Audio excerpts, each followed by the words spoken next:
Halo guys, jadi kali ini bersama saya Rizky Syahbanul Saputra, Raffi Argananta, Kuliah Warahma dari kelompok 5 Operation Management Bisnis Digital A. Jadi hari ini tuh kita mau mengunjungi salah satu UMKM bernama Randy Jaya Kusen untuk bisa mengetahui gimana sih usaha mereka berjalan itu. Yuk! yuk.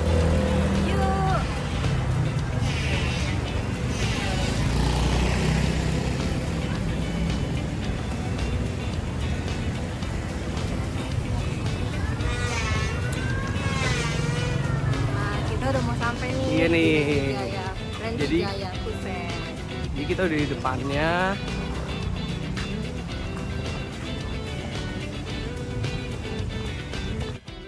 Oke teman-teman, pasti udah pada kenal dong anggota kelompok kita siapa aja. Jadi UMKM Kusen atau Mebel Randy J Kusen yang kami kunjungi ini bertempatan di daerah Kota Bogor Utara nih teman-teman. Lokasinya sendiri itu berupa bangunan yang dibuat khusus oleh owner untuk bisa menunjang proses produksi barang-barang mereka teman-teman. Dengan di tampak depan mereka memiliki kantor untuk pemilik bertemu langsung dengan para calon konsumen mereka nih. Agar pemilik dari Randy J Kusen bisa mengetahui nih apa sih kebutuhan para konsumen mereka. Sebelum kita mengetahui lebih jauh, yuk kita kenalan sama owner dari Randy J Kusen. Oke, assalamualaikum warahmatullahi wabarakatuh. Jadi kita udah bersama ownernya dari Randy J Kusen, mau nanya-nanya terkait usahanya seperti apa. Mungkin kita perkenalan dulu ya. Nama aku Rizky Syahbanul Saputra dari UMD. Mungkin bisa perkenalan. Oke, jadi mungkin bisa nggak sih diceritain usahanya itu usaha apa sih? Di bidang apa? Usahanya di bidang kayu, jadi buat pembuatan kusen dari bahan mentah sampai jadi. Oke, dari tahun berapa tuh Kak? Dari tahun 2009. Oke, dari 2009 berarti lama ya. Lama. Itu bisnis keluarga apa gimana tuh? Pribadi. Oh, pribadi. Oke. Nah, kita kan sudah tahu nih teman-teman sebenarnya apa sih yang diproduksi dan profil dari UMKM Randy Jaya Kusen ini. Nah, selanjutnya kita mau tahu nih teman-teman bagaimana sih UMKM ini tuh menjalankan faktor produksi yang mereka miliki.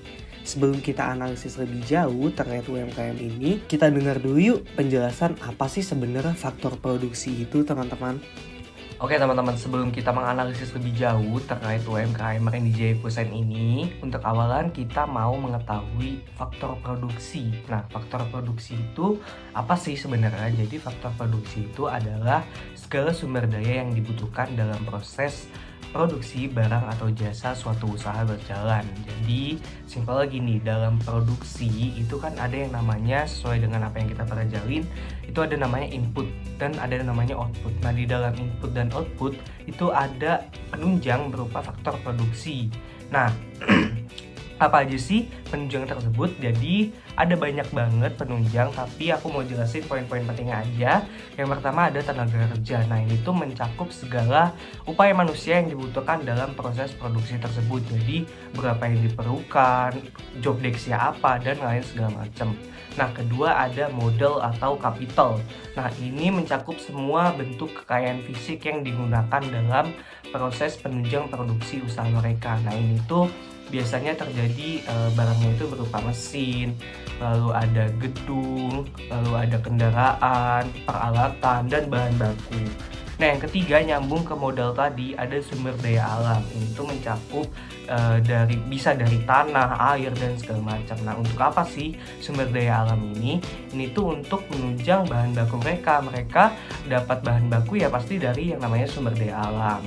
Untuk yang terakhir ada kewirausahaan. Nah, tiga hal penting dari 3 poin utama tadi, kewirausahaan itu harus dimiliki oleh owner. Untuk apa sih? Untuk kemampuan untuk mengelola kayak faktor-faktor produksi yang mereka lakukan gitu loh. Kalau owner itu nggak punya pemikiran kewirausahaan, ya gimana mau jalan proses-proses tadi dari input menjadi output dengan ada faktor produksi. Oke teman-teman, pasti udah tahu dong apa sih sebenarnya faktor produksi itu yang sudah dijelaskan oleh Rizky Syahban. Nah, sekarang kita tanya yuk owner dari UMKM Randy Jaya Kusen terkait faktor produksi yang mereka lakukan. Untuk karyawan sendiri di sini ada berapa? Ada 5. Ada 5 ya? Ada satu finishingnya 4 tukang. Oke, jadi yang satu finishing, Satu yang tempat pemborongan. Produksi itu banyak alat ya, Mas? Ada apa aja sih, Mas? mesin planer 5, circle-nya 6, mesin apa 3, mesin bobok itu 1.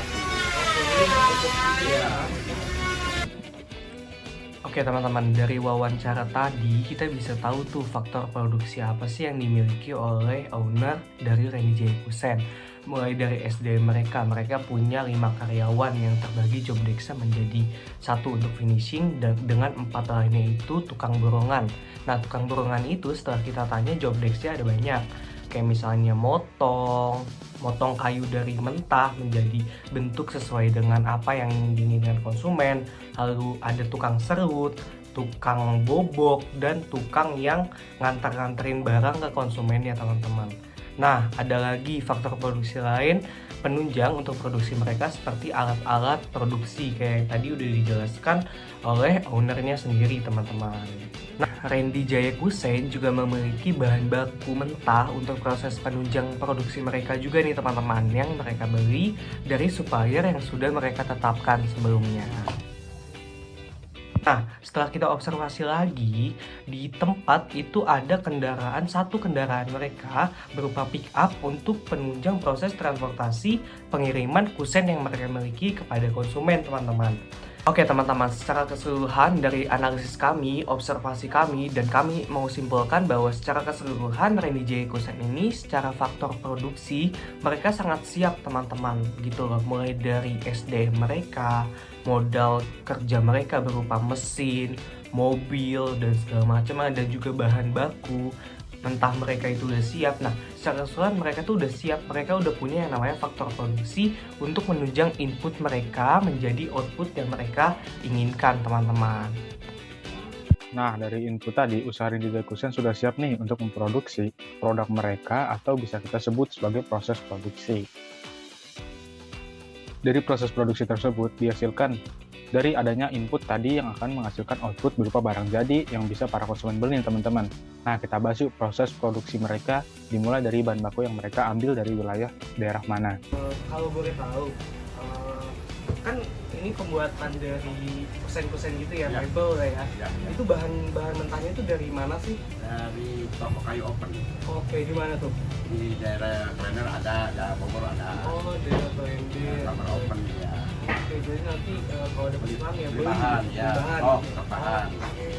Kalau untuk produksi berarti kan setelah produksi nih, itu barang itu langsung ke konsumenin apa? Konsumen, Oh, konsumen. Jadi pesan dulu, order, pembuatan langsung kirim ke konsumen. Jadi Pemesanan. based on pemesanan gitu Iya, ya. pemesanan. Oke, jadi oke. Nah, untuk lokasi pengambilan bahan baku yang dipakai usaha Randy J. Kusen tersebut berlokasi di Klender, Jakarta Timur, dan Bogor, Jawa Barat karena dekat dari toko UMKM tersebut nih teman-teman. Nah teman-teman, lokasi dari Randy J. Kusen ini terletak pas di pemukiman penduduk dan dekat dengan jalan raya dengan kawasan yang padat penduduk nih teman-teman. Nah dari lokasi tersebut, kira-kira Randy J. Kusen ini mereka menerapkan strategi lokasi apa ya? Yuk simak penjelasan dari salah satu anggota tim kami, yaitu Zaid Al-Hati. Nah, setelah dijelaskan sebelumnya oleh rekan saya tadi, saya akan menjelaskan nih, apa pentingnya strategi lokasi. Nah, yang pertama itu, ada salah satu keputusan yang terpenting diambil perusahaan. Terus, pentingnya strategi lokasi ini berdampak signifikan terhadap biaya tetap dan biaya variabel. Nah, lokasi ini dapat menentukan hingga 50% dari biaya operasional nih teman-teman. Nah, setelah berkomitmen pada suatu lokasi, terkadang sering banyak masalah sumber daya dan biaya sulit yang diubah. Nah, makanya nih, sebelum kita memastikan lokasi tempat usaha kita harus teliti dalam memilihnya sebelum terjadi banyak masalah, teman-teman. Nah, ada 3 faktor lokasi penting nih yang perlu dipertimbangkan sebelum memilih lokasi. Nah, berikut nih faktornya. Yang pertama, ada proximity to market atau kedekatan dengan pasar. Nah, hal ini tuh mengacu pada seberapa dekat bisnis seseorang dengan target market. Kedekatan fisik bisa penting untuk bisnis tertentu, terutama jika pelanggan menginginkan kemudahan akses. Bisnis yang bergantung pada kunjungan pelanggan, seperti restoran atau toko retail, akan mendapat keuntungan dari lokasi yang mudah dijangkau nih teman-teman. Yang kedua, ada interaksi fisik penting. Bisnis yang membutuhkan interaksi langsung dengan pelanggan seperti salon atau bengkel akan lebih baik berada di dekat target mereka. Namun, kedekatan fisik tidak selalu menjadi faktor utama nih teman-teman. Bisnis online yang menjual produk secara luas dapat beroperasi di mana saja. Yang kedua, ada proximity to suppliers atau dekat ke pemasok. Nah, hal ini tuh berarti seberapa dekat lokasi bisnis seseorang dengan perusahaan yang memasok bahan baku atau barang yang seseorang perlukan. Nah, kedekatan dengan pemasok menawarkan beberapa keuntungan nih. Yang pertama, ada biaya pengiriman yang lebih rendah. Nah, lokasi yang dekat dengan pemasok berarti biaya transportasi yang lebih murah dan waktu pengiriman yang lebih singkat nih teman-teman. Nah, hal ini tuh dapat meningkatkan efisiensi rantai pasokan salah satu perusahaan. Nah, yang kedua tuh kemungkinan atau just in time. Kedekatan memungkinkan Anda menerapkan sistem persediaan just in time, di mana Anda menerima bahan hanya saat dibutuhkan. Ini mengurangi biaya penyimpanan dan risiko stok barang yang berlebihan. Yang ketiga, ada kolaborasi yang lebih baik nih teman-teman. Berada di dekat pemasok memungkinkan komunikasi dan kolaborasi yang lebih mudah nih teman-teman. Nah, hal ini tuh dapat berguna untuk memecahkan masalah bersama atau mengembangkan produk baru. Nah, meskipun demikian, terkadang sumber pemasok terbaik berada jauh. Dalam kasus tersebut, Anda perlu mempertimbangkan biaya transportasi versus manfaat kedekatan. Yang ketiga, ada proximity to competitors atau dekat ke pesaing. Nah, kedekatan dengan pesaing dapat menjadi faktor yang menguntungkan atau merugikan tergantung pada situasi teman-teman. Yang pertama, ada keuntungan dari lokasi yang strategis. Jika lokasi tersebut memiliki banyak pelanggan potensial, kumpulnya bisnis sejenis dapat menarik lebih banyak keramaian nih teman-teman. Nah, hal ini tuh bisa bermanfaat terutama untuk bisnis yang mengadakan impulsive buying. Yang kedua, ada persaingan yang ketat.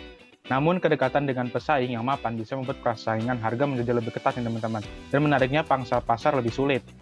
Nah, hal ini tuh perlu dipikirkan. Anda perlu memikirkan keunggulan kompetitif yang kuat untuk berhasil. Nah, kesimpulan dari teori tersebut, kedekatan ke pasar, pemasok, dan pesaing adalah faktor yang penting perlu dipertimbangkan ketika memilih lokasi bisnis. Keputusan terbaik tergantung pada bisnis Anda, target market, dan rantai pasokan Anda. Analisis semua faktor ini secara menyeluruh untuk menemukan lokasi yang ideal bagi bisnis Anda untuk berkembang. Nah, kali ini saya akan bahas penerapannya pada Randy Jaya Kusen. Nah, jadi Randy Jaya Kusen sebagai perusahaan industri mebel, mereka ini menerapkan strategi lokasi proximity to suppliers. Dengan memilih lokasi usaha yang dekat dengan pemasok bahan baku utama mereka, seperti kayu dan papan MDF dan lain-lainnya, strategi ini memiliki beberapa keuntungan ya teman-teman, di antaranya sebagai berikut. Yang pertama, ada pengurangan biaya transportasi. Biaya transportasi bahan baku yang lebih rendah dapat meningkatkan keuntungan perusahaan nih teman-teman. Yang kedua, ada pengiriman yang lebih cepat. Kedekatan dengan pemasok memungkinkan pengiriman bahan baku yang lebih cepat, sehingga meningkatkan efisiensi produksi dan mengurangi waktu tunggu. Yang ketiga, ada kualitas bahan baku yang lebih terjaga. Dengan melakukan kontrol kualitas secara langsung di lokasi pemasok, Randy Jaya Kusen dapat memastikan kualitas bahan baku yang lebih baik dan konsisten nih teman-teman. Yang keempat, ada hubungan yang lebih kuat dengan pemasok. Kedekatan fisik dapat membangun hubungan yang lebih kuat dan kolaboratif dengan pemasok, sehingga memudahkan komunikasi dan negosiasi harga. Nah, Randy Jaya Kusen ini memiliki tempat produksi di daerah Tanjung Halang, Kabupaten Bogor. Dengan menerapkan strategi proximity to suppliers, mereka memilih lokasi pabrik yang dekat dengan sentra industri kayu di wilayah tersebut, seperti Klender, Jakarta Timur, dan Bogor di Jawa Barat. Hal ini memungkinkan mereka untuk menghemat biaya transportasi dan mendapatkan bahan baku berkualitas tinggi dengan lebih mudah nih teman-teman. Nah, kesimpulannya, strategi lokasi proximity to suppliers terbukti efektif untuk perusahaan industri mebel seperti Randy Jaya Kusen. Dengan memilih lokasi yang dekat dengan pemasok, perusahaan dapat meningkatkan efisiensi, kualitas produk, dan keuntungan teman-teman. Oke teman-teman, setelah tahu strategi lokasi apa nih yang digunakan oleh Randy Jaya Kusen, selanjutnya itu kita akan membahas desain produk yang mereka gunakan teman-teman. Nah, untuk desain produk kita akan menanyakan langsung kepada ownernya. Order, pembuatan atau kirimkan dokumen, pemesanan. Based on pemesanan gitu Ya, ya. pemesanan. Oke teman-teman, setelah penjelasan dari owner Randy Jaya Kusen sendiri, mereka itu dari bahan baku mentah, Randy Jaya Kusen itu memproduksi barang jadi sesuai dengan apa yang diinginkan para konsumen, atau bisa kita simpulkan bahwa Randy Jaya Kusen ini sesuai pesanan teman-teman. Jadi bentukannya, segala macamnya, ukurannya, nah itu dari konsumen atau permintaan konsumen, atau bisa disebut sebagai custom gitu teman-teman. Nah, dari proses produksi tadi udah ada desain, mereka tuh ya melalui beberapa tahapan lagi, mulai dari desain tadi yang udah aku sebutin, lalu juga produksi, diakhiri dengan finishing. Nah, itu semua dikerjakan oleh 5 pekerja sesuai dengan apa yang tadi udah dijelaskan di awal. Di faktor produksi, mereka itu punya 5 pekerja aktif. Yang pertama ada untuk finishing dan 4 lainnya itu untuk borongan, teman-teman. Gitu. Nah guys, pastinya dalam sebuah proses produksi yang baik harus ada nih namanya pengecekan atau quality control. Nah kita lihat yuk penjelasan apakah Rendy Jaya Kusen ini menerapkan gaya quality control dalam proses produksinya. Kalau ada produk cakap itu di update ya. Di bikin baru. Oh, dibikin baru. Lagi dari itu makanya kan balikin yang baik itu. Dari produksi sampai finishing. Kalau ada yang ulang.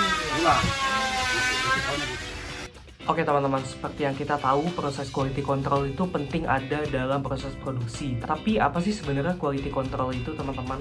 Oke teman-teman, jadi proses quality control atau QC ini adalah suatu proses di mana bisnis atau usaha itu bisa memastikan produk atau layanan mereka memenuhi standar yang udah ada, teman-teman.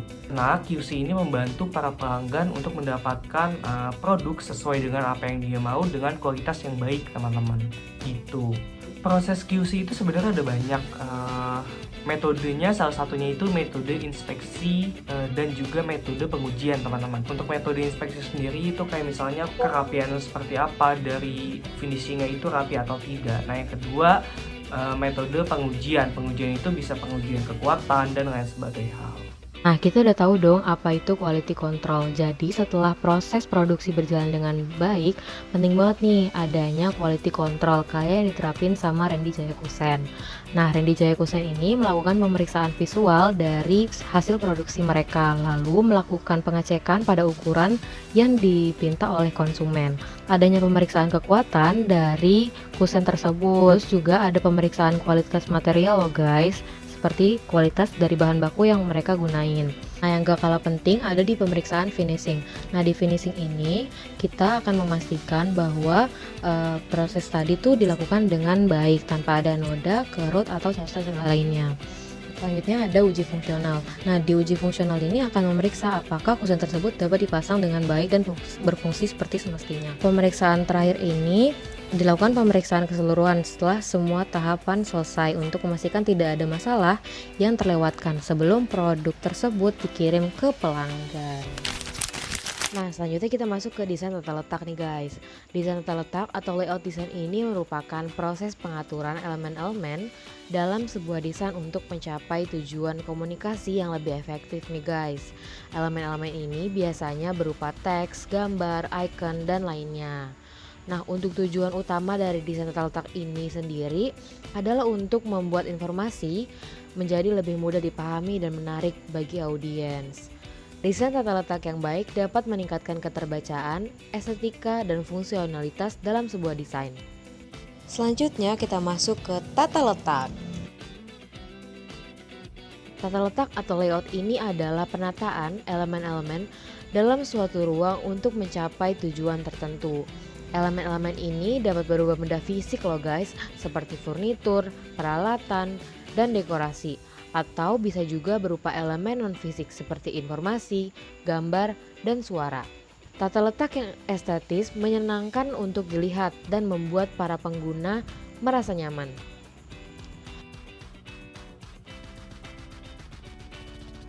Sedangkan tata letak yang fungsionalitas ini memudahkan pengguna dalam melakukan aktivitas tersebut. Nah, kalian tahu gak sih ternyata jenis-jenis tata letak ini ada beberapa loh guys. Contohnya seperti office layout, retail layout, warehouse layout, fixed position layout, process oriented layout, work cell layout, dan product oriented layout. Lalu apa sih manfaat dari desain tata letak? Desain tata letak ini bermanfaat seperti meningkatkan keterbacaan, lalu meningkatkan estetika. Nah, selanjutnya kita akan bahas mengenai manfaat desain tata letak.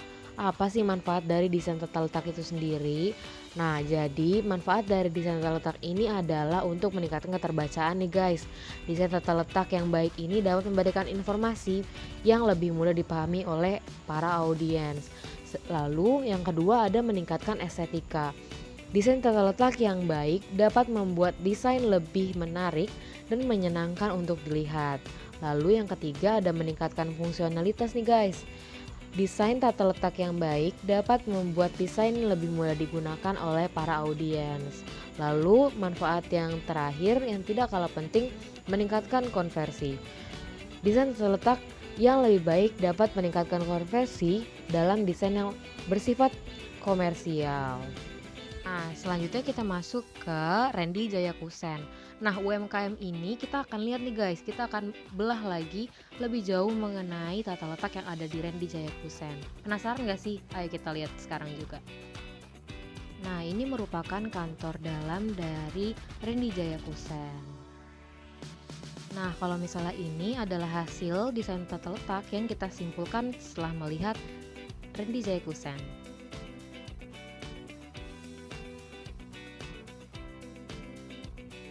Ini merupakan tempat pengumpulan bahan baku nih guys. Ini ada kayu-kayu yang disimpan terlebih dahulu di sini. Nah, setelah dari pengumpulan bahan baku yang tadi itu berjalan lurus, lalu kita masuk ke tahap produksi 1. Nah, di sini tuh tempat penghalusan bahan baku yang tadi masih kasar.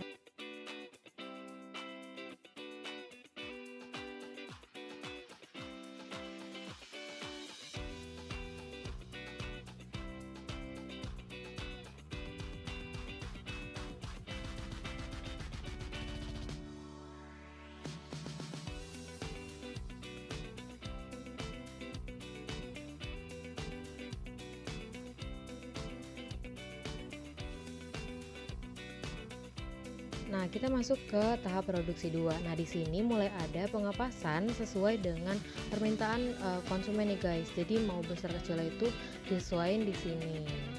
Lalu di tahap 2 ini juga ada pemangatan loh guys, disesuaikan dengan permintaan konsumen berdasarkan bentuk dan ukurannya.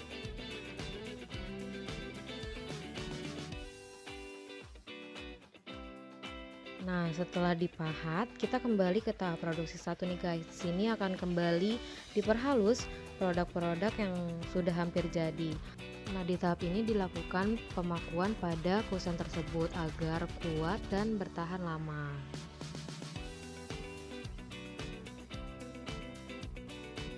Nah, di sini merupakan tempat finishing dari barang-barang yang sudah jadi. Nah, di bawah ini ada hasil finishingnya dan ini merupakan hasil dari finishing semua barang yang telah dibuat. Nah, di sini merupakan sesi akhir dari tata letak dari Randy Jayakusen. Nah, ini hasil yang tadi finishing telah diberi cat beserta dengan quality control. Dari video vlog kita tadi, nah kesimpulan dari video vlog kali ini tuh kita nih tadi sebagai mahasiswa dapat kesempatan nih untuk mengunjungi UMKM Randy Jayakusen. Nah, dari video tersebut tuh kita bisa mengetahui nih mengenai proses dari pembuatan bahan baku mentah menjadi bahan jadi berupa kusen yang konsumen inginkan teman-teman. Oke, tadi juga kita udah tahu nih quality control mereka tuh prosesnya seperti apa sih. Jadi kita ya tahu nih proses mereka untuk quality control sebelum barang itu dikirimkan kepada konsumen mereka. Terus kita juga jadi tahu biasanya nih para UMKM dapat supplier itu dari mana sih. Terus juga kita bisa memahami secara langsung proses pembuatan dari sebuah kusen itu sendiri nih. Terus juga kita bisa mengetahui pengimplementasian teori-teori yang selama ini kita pelajari dari manajemen operasi. Gitu teman-teman. Mungkin udah ya, bagus banget ya tadi ya. Seru banget di vlog kita. Iya, oke. Dadah. Dadah. Thumbnail.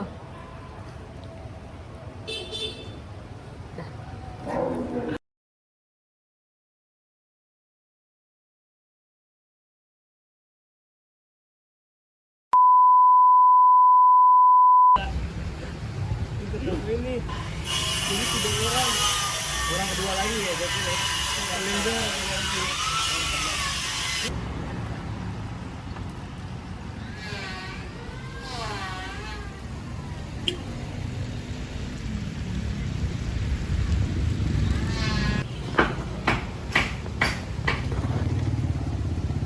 tambah deh.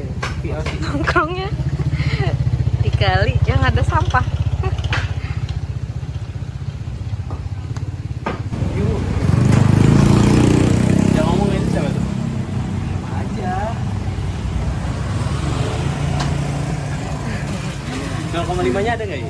Ada. Bukan apa kan?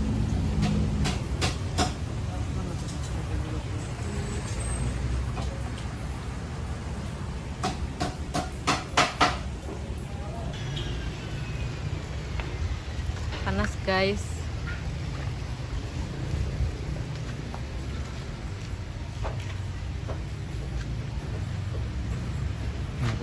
Capek.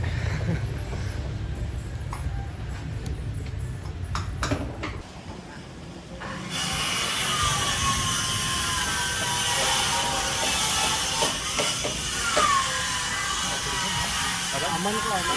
Aman. Aman it. It. Aman. Aman Pi. Aman Ki. Aman.